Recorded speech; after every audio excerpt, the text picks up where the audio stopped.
Bueno.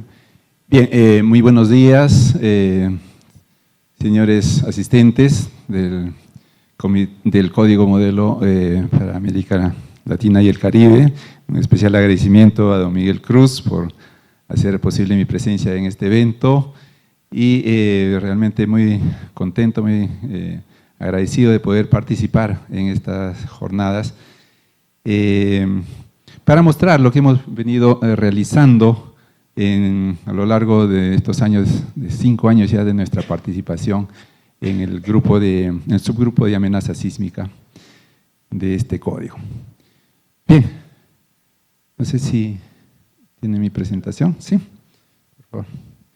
Bien, voy a dar inicio para no retrasar mucho nuestra presentación sobre lo que hemos venido trabajando, ¿no? He puesto como avances y desafíos en la elaboración del mapa de amenaza sísmica para América Latina y el Caribe, ¿no? Entonces, como ya mencionaron, somos parte del Centro Peruano-Japonés de Investigaciones Sísmicas de la Universidad Nacional de Ingeniería en Perú. Esta participación lo hacemos en conjunto con el ingeniero Juan Carlos Tarazona. Siguiente, por favor. ¿Ya? Bueno, como indiqué, nuestra participación se inicia en el año 2021 en este grupo, ya prácticamente a mitad del camino, y nos involucramos en la elaboración del mapa, que hasta ese entonces, como ya se mencionó el día de ayer, habían ciertas dificultades, ¿no?, en la implementación, porque tratar de integrar diferentes países para hacer un mapa único es una tarea bastante compleja. Entonces, justamente en este año, el año 2021, empezamos con el contacto con el GEM, para quienes ya habían realizado un estudio global, ¿no?, de amenaza sísmica en toda Latinoamérica y Centroamérica. Y con esa información se pudo, ¿no?, con la autorización de ellos, se pudo generar un mapa de amenaza como el que se muestra acá en la pantalla, ¿no? Siguiente. La información que ha sido generada justamente fue mostrada en la 5ª jornada del Código Modelo en el año 2022 en Bucaramanga, ¿no? Ahí justamente se muestra la participación de Juan Carlos Tarazona y mostrando estos mapas que han sido elaborados, ¿no? Siguiente. Bueno, el día de ayer ya nuestro colega Diego Hidalgo ha mostrado ya los detalles del mapa.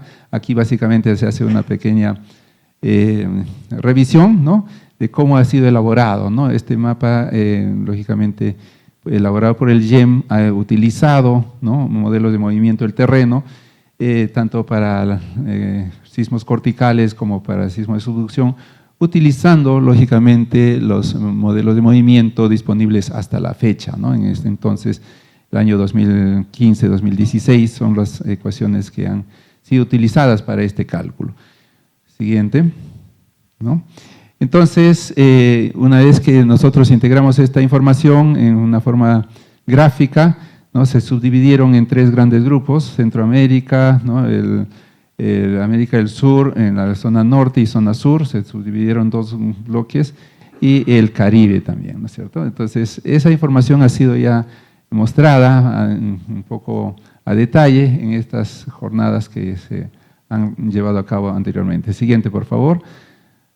Acá vemos, por ejemplo, la zona de Centroamérica, las intensidades de movimiento estimadas con este proyecto, ¿no? Y como ya se mostró ayer, como al ser regionales, son relativamente altos valores conservadores, ¿no? Siguiente, ¿no?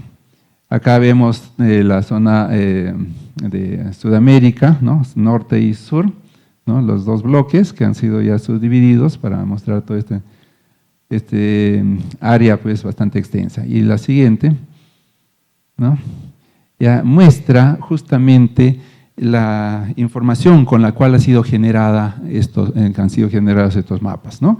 Entonces, por ejemplo, aquí en el proyecto SARA, el South American Risk Assessment, que desarrolló el GEM en el año 2015, lógicamente se utilizaron fuentes o modelos regionales, ¿no?, para lograr integrar toda la información sísmica de esta región, ¿no? Se utilizaron grandes fuentes lineales, ¿no? Con geometría 3D, ¿no? Para fallas complejas que implicaba pues la zona de subducción. Entonces, si bien es cierto, como primera aproximación es bastante importante esta información que ha generado el GEM, nosotros hemos insistido en que debemos realizar una actualización de este mapa considerando el aporte de cada país. Hay muchos investigadores en diferentes países que han desarrollado una información local muy importante y que discrepa relativamente de manera significativa con estos valores. Entonces, si va a ser un código referencial, ¿no? Como una primera aproximación, está bastante bien esta información, pero para ser útil, ¿no? Muchas veces los países, ¿no? Tienen sus mapas locales, sus normas, ¿no? Pero si la información que nosotros los proveemos, ¿no? Por más que sea referencial, tiene una buena aproximación, yo creo que va a ser de mucho valor, ¿no? Y va a ser muy útil para poder ser tomado en cuenta también, porque si no, estos mapas van a quedar, esto es una cosa muy referencial, no de mucha utilidad, y van a quedar sin utilidad. Pero nosotros vamos a continuar pues con este proyecto, ¿no? Para lo cual voy a mostrar seguidamente, ¿no? Lo que hemos venido haciendo en el Perú y en muchos otros países ya de Latinoamérica, ¿no? Entonces, como una actividad en la que desarrollamos tanto en la universidad como en la empresa privada, nuestra empresa Sergio System, nos hemos abocado a realizar estos trabajos desde hace ya muchos años atrás. Estamos trabajando prácticamente más de 30 años en estas investigaciones y hemos logrado desarrollar una buena calidad de información que ha sido publicada pues, en diferentes artículos, ¿no? En cuanto a la amenaza sísmica en el Perú, se ha recopilado información, ¿no? Tanto de la sismicidad histórica, ¿no? De la concentración de energía, que hay muchos investigadores que han ido documentando, ¿no? Como aquí se observa pues la historia sísmica digamos en diferentes regiones del Perú y las concentraciones de el déficit de momento que se van generando pues en estos gaps sísmicos. Siguiente, por favor. ¿No? Justamente a raíz de nuestra cercanía con el Japón, nosotros hemos desarrollado ya 2 proyectos de 5 años, el primer proyecto en el del 2010 al 2015 y luego el segundo proyecto del 2021 al 2026 que estamos ya en esta próxima semana, la primera semana de agosto, culminando, ¿no? En un workshop en Lima sobre el proyecto SATREPS y que voy a mencionar ligeramente en la parte final. Y ahí también hemos desarrollado, ¿no? Información, se integra muchas instituciones como el IGP, ¿no? El doctor Juan Carlos Villegas está trabajando en esto del déficit de momento y Nelson Pulido, que es un colega colombiano que labora en el NIED en Japón, nos han desarrollado esta información de la concentración, la acumulación de energía a lo largo de los eventos, de los años, ¿no? Y para Lima, para la zona central del Perú, se estima pues una concentración ya posible de generar un sismo de magnitud 8.9, ¿no? Esa es la predicción que se tiene en esta zona central del Perú. Siguiente, por favor. ¿No? Entonces, lo que hemos hecho es compilar toda la información que hay sobre la tectónica de esta región, ¿no? Se observa también, ¿no? la diferente información que hemos generado también implica la amenaza, digamos, o la concentración, digamos, de la energía y la distribución de las fuentes, inclusive por la edad de la conformación de la corteza oceánica, ¿no? Entonces, todo esto implica, pues, la definición de fuentes sismogénicas. Siguiente. Bien, se ha elaborado lógicamente información 3D, bueno, acá no está, ese es un GIF que movía la información del slab. Bueno, ¿no? Justamente toda la forma como se han conformado esta estructura de subducción, ¿no? Y sus implicancias en la generación de sismos, ¿no? Siguiente. Entonces, acá se observa pues justamente ese déficit de momento en las diferentes regiones y la definición de fuentes sismogenéticas, considerando toda esta información tectónica de la región. Siguiente. ¿No?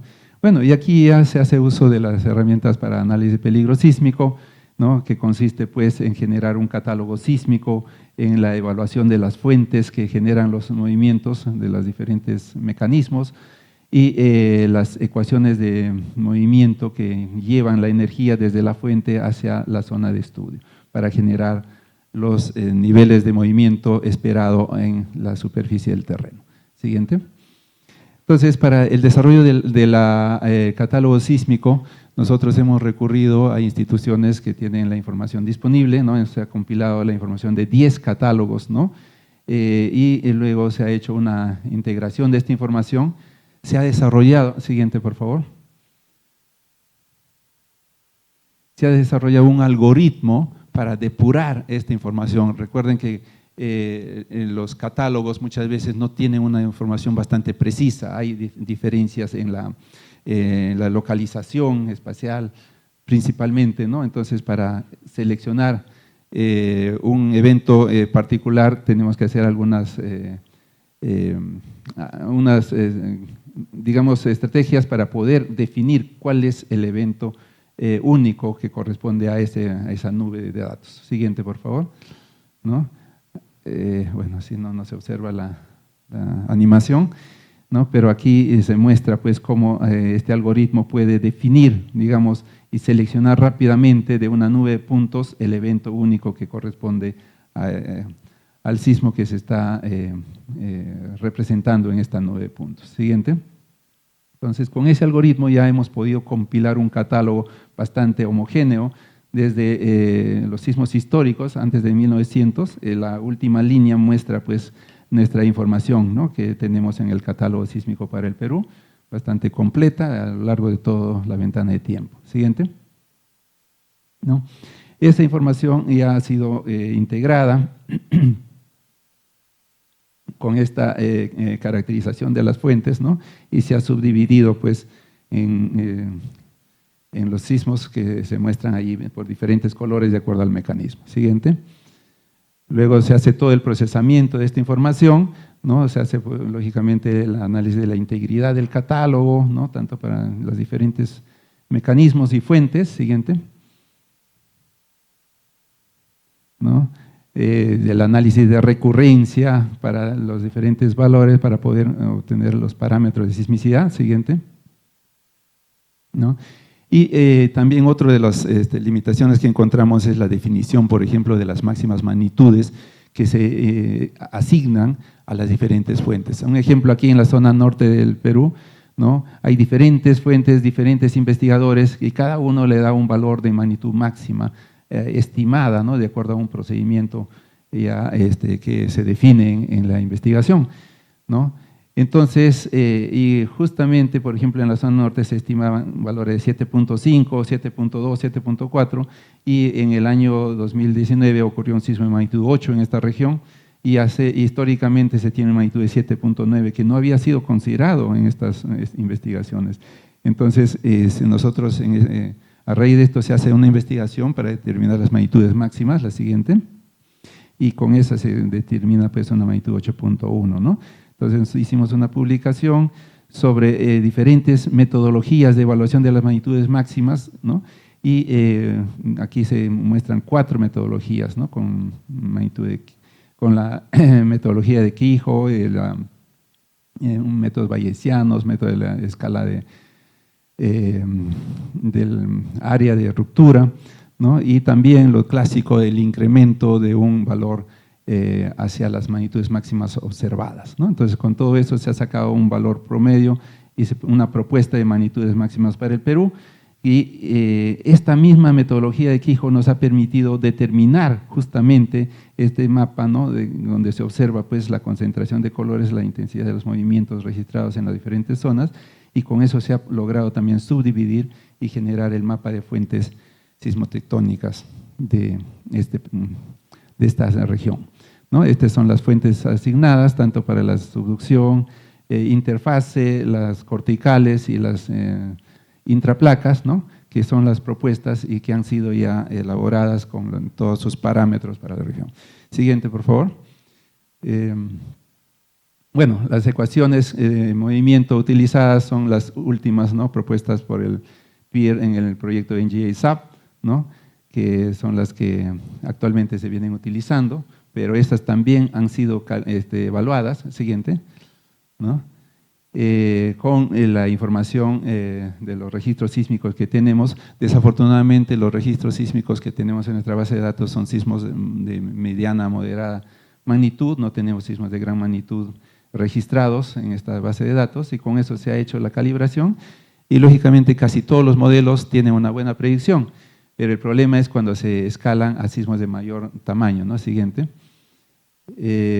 Bueno, se ha utilizado el método de log likelihood para determinar la aproximación de la predicción de estas ecuaciones. Siguiente.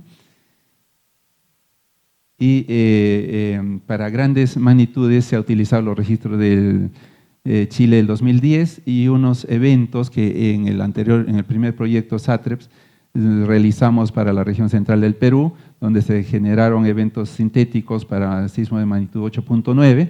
Entonces, con esa información se han ido evaluando las ecuaciones y se encuentran ciertas discrepancias en algunas de ellas. Entonces, así se han depurado las ecuaciones y se han definido cuál de ellas se deben utilizar. Siguiente, ¿no? Entonces, estos ya son los resultados que fueron publicados en el Congreso Mundial del 2024, ¿no?, donde se muestra pues los mapas de intensidad de movimiento para 475 años de periodo de retorno y 2475 años, ¿no? Entonces, siguiente, por favor. Eso ya se comparó con la anterior versión, que es la que utiliza el actual, el actual código de diseño sismo resistente en el Perú, ¿no?, donde hay unas ciertas discrepancias pues en las fronteras y, ¿no?, en la distribución de aceleración. El nuevo mapa tiene una mejor continuidad, ya no diferencia la frontera, ¿no?, del país. Siguiente. Y acá se hace una observación entre las diferentes propuestas y estudios que han habido en el Perú, ¿no? Se observan pues la intensidad de movimiento a lo largo de todas estas cortes que se hacen, ¿no? Y las líneas superior es precisamente los resultados que da el YEM. Entonces se ve realmente elevados los valores. Nuestra investigación está en la parte superior del grupo de otros estudios, ¿no?, pero hay una discrepancia importante con lo del YEM. Entonces, eso es lo que nosotros incidimos en que debe ser reevaluado este mapa y para poder ser adecuado pues a la información que maneja cada país. Siguiente, ¿no? Otro de los temas importantes, como ya se mencionó ayer, hubo una discusión bastante larga sobre las fallas activas. Actualmente, cuando uno hace un estudio de amenaza sísmica para una infraestructura… La siguiente todavía. Siguiente, por favor. La siguiente, ahí estamos.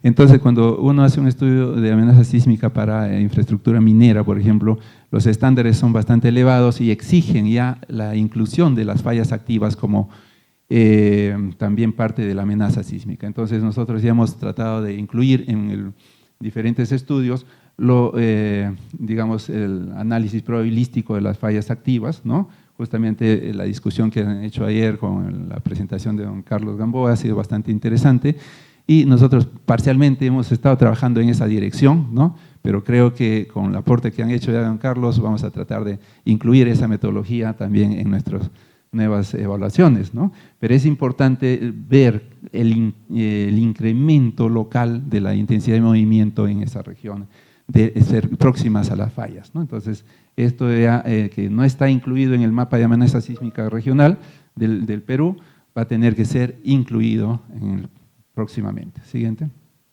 ¿no? Bien, entonces, bueno, antes de pasar a esto, por favor, se me estaba olvidando, ¿no?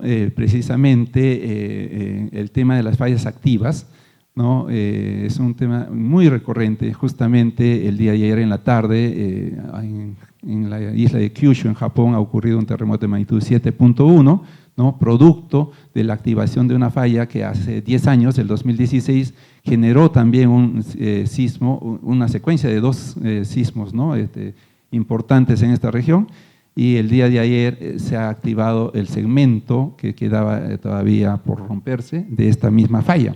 Entonces, justo hoy día recibí un correo en la mañana de unos colegas japoneses que están investigando esta nueva desastre que ha ocurrido. Han habido algunas víctimas por el colapso de un centro comercial, ¿no? Que hay gente también atrapada y que están tratando después de atender la emergencia, ¿no? Entonces, eso evidencia la importancia de la inclusión de las fallas activas en estos mapas de amenazas, ¿no? Realmente algo lamentable que ocurre, pero que definitivamente nos dejan enseñanzas para avanzar en la dirección que ya estamos tocando. Bueno, este es justamente lo que nosotros venimos haciendo. Hemos desarrollado trabajos en estos países, ¿no? Tanto en El Salvador, Trinidad y Tobago, Ecuador, Perú, Chile y Argentina, ¿no? Entonces, tenemos ya una información importante de la modelos de fuentes sismogenéticas, ¿no? En la siguiente, por favor, que se han ido generando para toda esta región, ¿no? Entonces, como ven, ya tenemos un gran área cubierta. Nos falta incluir un poco más la zona sur de Chile, ¿no? Y algunos otros países, ¿no? Para poder integrar. O sea que no es tan grande la labor que queda pendiente para lograr hacer este mapa de amenaza sísmica de acuerdo pues con los estándares de cada país, ¿no? Que está contribuyendo en este código modelo. O sea que yo estoy convencido de que sí podemos lograr esta información para el futuro próximo. Y ojalá que para la 10ª jornada tengamos algún avance en esta dirección. Siguiente, por favor. Bueno, para finalizar, ya estoy un poquito tarde, perdonen, voy a hablarles rápidamente sobre el sistema que venimos trabajando en el Perú, en el proyecto SATREPS 2 con el gobierno del Japón, el convenio entre Universidad de Tokio, Universidad de Ingeniería en Perú y muchas otras universidades en el Japón y en el Perú que contribuyen al proyecto.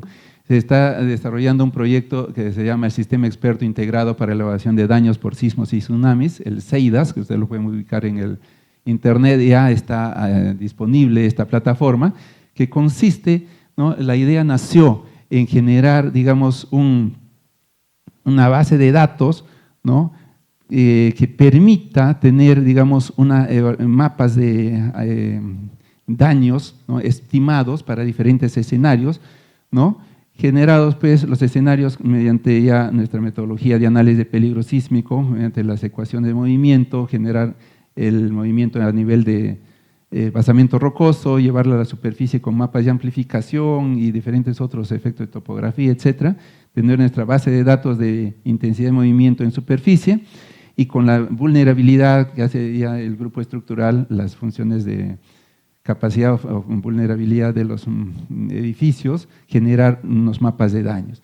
¿Cuál es la idea? La siguiente lámina, por favor. De que cuando ocurre un evento sísmico, ¿no? Inmediatamente nuestra red genera la información en tiempo real de la intensidad de movimiento en los diferentes puntos de la ciudad. Entonces, ese mapa, ¿no? De intensidad de movimiento registrado va a ser rápidamente comparado con nuestra base de datos, nuestros catálogos, y seleccionar el mapa de intensidad más aproximado, ¿no?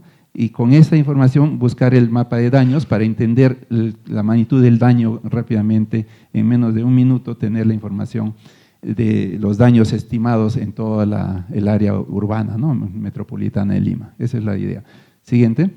Entonces, en nuestro grupo de amenaza sísmica, nuestro producto es generar el mapa de amenaza, digamos, a nivel de superficie, con, en un principio, ¿no? Modelos de las fuentes, la ecuación de predicción de movimiento, llevar en la roca y con los factores de amplificación llevarlas a la superficie. Esto lo desarrollamos nosotros ya en la primera fase del proyecto, siguiente, ¿no? Se desarrollaron modelos físicos estimados para la región central. Esto fue desarrollado por el doctor Pulido y colaboradores, ¿no? Y tiene pues identificado 4 asperezas frente a Lima, de los cuales digamos la integración total da un sismo de magnitud 8.95, ¿no? Y con eso se genera la intensidad de movimiento, ¿no?, en la superficie mediante modelos determinísticos y esto finalmente se obtiene a nivel de superficie. Así se ha generado con modelos también simplificados más de 3.000 escenarios con los cuales se han generado los datos, ¿no? Siguiente. Y esta es la plataforma, ¿no?, donde tenemos pues los datos para seleccionar el escenario sísmico, ¿no?, y luego evaluar los daños, o sea, seleccionar el mapa de daños correspondiente a ese escenario. Entonces, esta herramienta nos ha permitido también nosotros utilizar como, digamos, evento de predicción, ¿no? Con las autoridades utilizan, los alcaldes están utilizando esta información para ver, ¿no?, qué pasa si ocurre un sismo de magnitud 7.7 o magnitud 8, cuál es el nivel de daños que se espera en el área de su jurisdicción, y con eso tratar de concientizar y tratar de tomar medidas de mitigación. La siguiente, por favor. Y por último, ya nosotros estamos en la segunda fase del proyecto, trabajando con un modelo 3D para llevar la ruptura desde la fuente hasta la superficie mediante diferencias finitas, ¿no? Siguiente. Bueno, acá tenemos pues la fuente, los materiales del medio, que en el modelo 3D, y la simulación numérica. Eso es el proceso que ha contemplado esta investigación. Siguiente. ¿No? Acá tenemos ya el modelamiento desde la zona del slab, ¿no?, todo el modelo 3D hacia la zona de la cuenca de Lima. Siguiente. Rápidamente nos voy a mostrar. Bueno, esta es una animación, lo que se muestra la propagación de las ondas en un corte vertical y pero lamentablemente no está funcionando. Siguiente. ¿No? Y esto es lo que hemos hecho últimamente, ¿no? Entonces, con los eventos sísmicos que hemos registrado en estos últimos tiempos, se ha hecho un modelamiento, ¿no?, desde la fuente, desde el punto de inicio de la ruptura hasta la parte superior de Lima, ¿no? Tenemos el modelo 3D y toda la información que ha sido generada, ¿no?, las propiedades del medio, etcétera, todos han sido calibrados. Siguiente, ¿no? Y con eso se ha obtenido, ¿no?, justamente la propagación de ondas de manera teórica en el medio, ¿no?, los tiempos de llegada de la onda P, la onda S, que se observan allá, y se comparan con los registros obtenidos. Siguiente. ¿No? Y acá están los registros obtenidos. Tenemos bastante aproximación entre la llegada de la onda P y la llegada de las ondas S a los puntos de observación, con los registros obtenidos de este sismo de magnitud 6.1 que ocurrió el año pasado en junio. Siguiente. ¿No?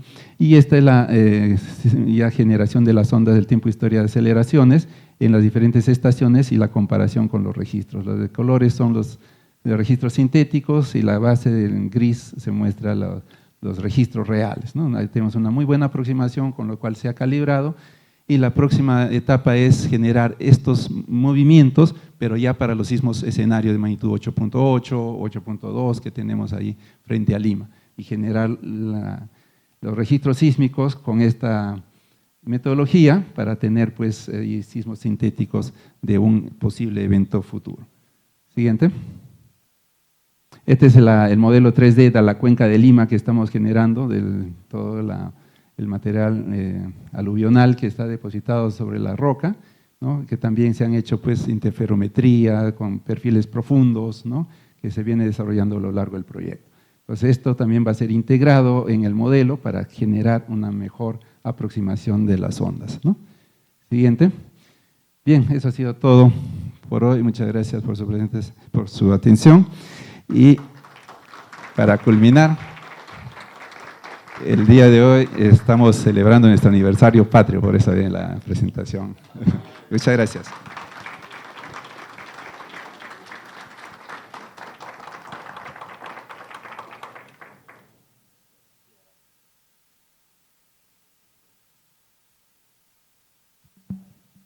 Muchas gracias al doctor Zenón Aguilar por la excelente presentación. Ahorita vamos a dar espacio a las preguntas. Al oír este trabajo que realizan para el Perú y que puede ser exportable a los demás países, me confirma que estamos en muy buenas manos para la gente que está preparando el código, el mapa de amenaza sísmica para la América Latina.